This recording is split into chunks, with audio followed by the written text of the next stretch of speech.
ছবি দেখুন, সিভিক ভলেন্টিয়ারকে শাস্তি, কান ধরে উঠবোস। আপনারা ছবি দেখুন। বন্ধুগণ, এই মুহূর্তের আরও একটি বড় খবর, ব্রেকিং নিউজ। সিভিক ভলেন্টিয়ারকে মারধর করা হয়েছিল, কিলচড়, লাথি ঘুষি সবই কিন্তু দেওয়া হয়েছিল, কোমরে দড়ি বেঁধে কান ধরে উঠবোস করানো হয়েছিল। অভিযোগ কি? অভিযোগ সিভিক ভলেন্টিয়ার রাজ্যের মাননীয় মুখ্যমন্ত্রী তথা তৃণমূলের বিরুদ্ধে কুকথা বলেছিলেন এবং তার শাস্তিকে দিলেন, তার শাস্তি দিলেন তৃণমূল কর্মীরা। এবং এই সিভিক ভলেন্টিয়ারকে মারধরের অভিযোগে ইতিমধ্যেই দুজন তৃণমূল কর্মীকে গ্রেপ্তার করা হয়েছে এবং তার 24 ঘন্টা কাটতে না কাটতেই যিনি গ্রেপ্তার করলেন সেই ওসিকেই শাস্তির মুখে পড়তে হয়েছে। সেই ওসিকে ক্লোজ করা হয়েছে।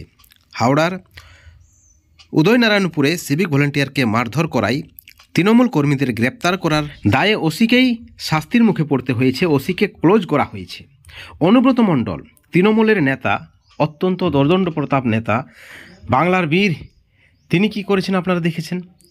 তিনি পুলিশ অফিসারকে মা বোন তুলে গালিগালাজ করেছেন।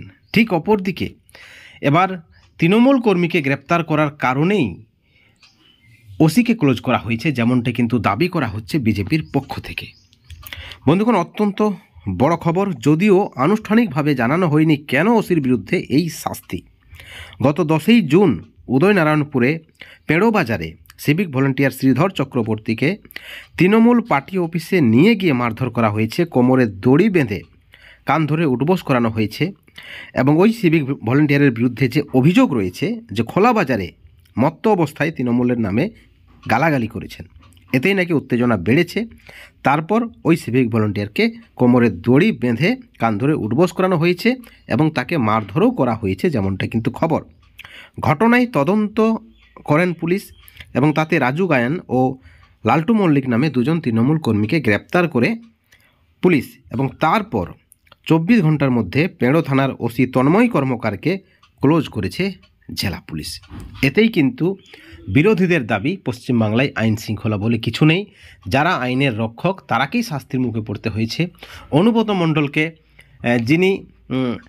অনুব্রত মণ্ডল যাকে গালিগালাজ করেছে তাকেই আবার তার ফোন নাকি কেড়ে নেওয়া হয়েছে। যদিও দাবি করা হচ্ছে সিভিক ভলেন্টিয়ারের বিরুদ্ধে বিভাগীয় তদন্ত শুরু হবে এবং অনুব্রত মণ্ডলকেও দলের পক্ষ থেকে কড়া হুঁশিয়ারি দেওয়া হয়েছে।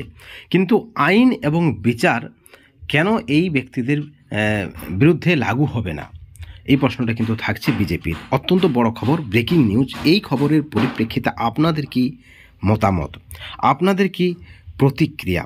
যে ওসি অভিযুক্তদের গ্রেপ্তার করেছে সেই ওসিকেই ক্লোজ করা হয়েছে, এর নেপথ্যে কি বার্তা দিতে চাইছেন তৃণমূল?